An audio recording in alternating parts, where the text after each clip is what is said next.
سلام. بی مقدمه میریم سراغ اصل مطلب. آقا یه هفته تمام این باند علیگدا به شیخ فری توپیدن که چرا به شورای نگهبان گفتی بالای چشمت ابروه. بعد از یه هفته شیخ فری به جای اینکه ماستا رو کیسه کنه و حرفشو پس بگیره دوباره گفت مرغ یه پا داره و انتخابات آینده سهم حاج اکبر کوسه است. ما قصد دعوا با هیچ نهادی نداریم، قصد دعوا با هیچ کسی رو نداریم، اما همونطوری که من قبلا چند ماه پیش گفتم، من در انتخابات به عنوان مسئول اجرای قانون اساسی به وظایفم عمل خواهم کرد. حالا ممکنه بعضیا خوشحال بشن یا خوشحال نشن، ما باید مجری قانون باشیم، کاری به بقیهش نداریم. به هر حال اولش یه جمله میگه ما با هیچ نهادی دعوا نداریم، بعد از اون طرف به شیوه بلدوزر اعتدالی میزنه شورای نگهبان و دم و دستگاه علیگدا رو له میکنه. حالا تازه این که چیزی نیست، یادتونه پس روزا علیگدا تو جمع کابینه شیخ فری چی گفت؟ حاشیه سازی نباید بشه. بعضی از حاشیه سازی ها تشتت آوره، یعنی همین وحدت جهتگیری رو به هم میزنه. مراقب این معنا باش. مخاطب این روزه علیگدا شخص شیخ فری بود. بهش گفت ببین با پیله کردن به شورای نگهبان حاشیه سازی نکن، کار دست این نظام آشولاش نده. حالا این شما و این جواب شیخ فری، اونم 2-3 روز بعد از روزه عظما. بعضی خیلی ناراحت میشن، خیلی عصبانی میشن. بعضیا دعوت به قانون رو میگن حاشیه سازی نکنیم. عجب، پس قانون شد حاشیه، پس متن چیه؟ متن همون میشه، همون رانتی که شما میگید، همون بی‌عدالتی که شما بهش اشاره میکنید. همه باید تسلیم قانون بشیم، راه دیگری وجود نداره.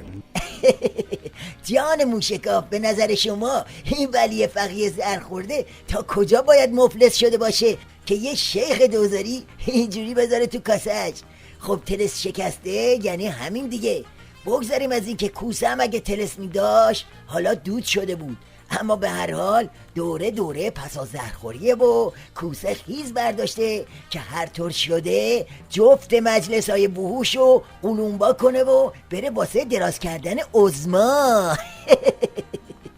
بی تردید 2 انتخابات مجلس شورای اسلامی و مجلس خبرگان بسیار مهم هستند و تلاش تمام نیروهای دست‌اندرکار و دولت مردان و احزاب و فعالان سیاسی باید ترغیب مردم به حضور گسترده تر و برگزاری انتخاباتی با شکوه و پرشور باشد تا علم اعتدال این بار بر فراز بهارستان به اهتزاز درآید. بله، علیگدا میخواد عمامه خودشو بذاره رو مجلس، کوسه و شیخ فری هم میخوان عمامه خودشونو بکوبنون بالا. قضیه خیلی هم جدیه، دعوا سر لحاف قدرته، شوخی بردارم نیست. جماعت دلارام از یه طرف میکشن و جماعت دلواپس از یه طرف دیگه. مسئولان هیچ توجیهی برای اینکه نفوذ دشمن را سد نکنند و یا متوجه مصادیق آن نشوند نخواهند داشت و باید به طور کامل نسبت به این امر خطیر حساسیت و آگاهی نشان دهند. ایشان حتی یکی از عرصه های این نفوذ را از مهد کودک ها می دانند.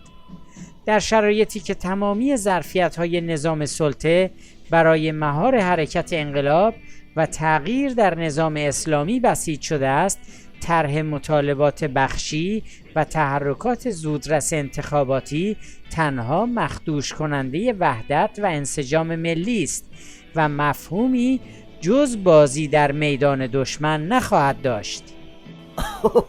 متوجه خطرناکترین راه به نفوذ دشمن شدی؟ نه جان موشکاف، حواستون بود؟ مهد کودک ها. بله، فکر نکنین کودکن و کاری ازشون بر نمیاد. حتی کودکانم حالا دیگه علیه نظام با دشمن دست به یکی میکنن. به هر حال کوسه میخواد انتخابات بعدی رو از چنگ عظما در بیاره، علیگدا هم نمیذاره. نتیجه به نظر شما چی میشه؟ ها؟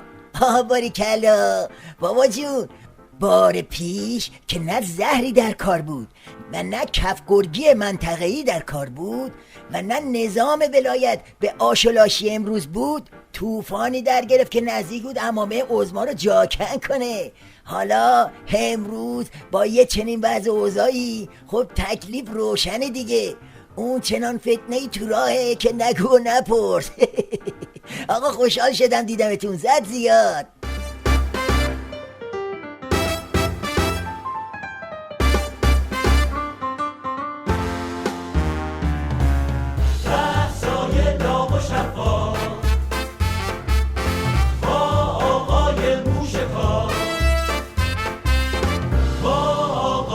موشکار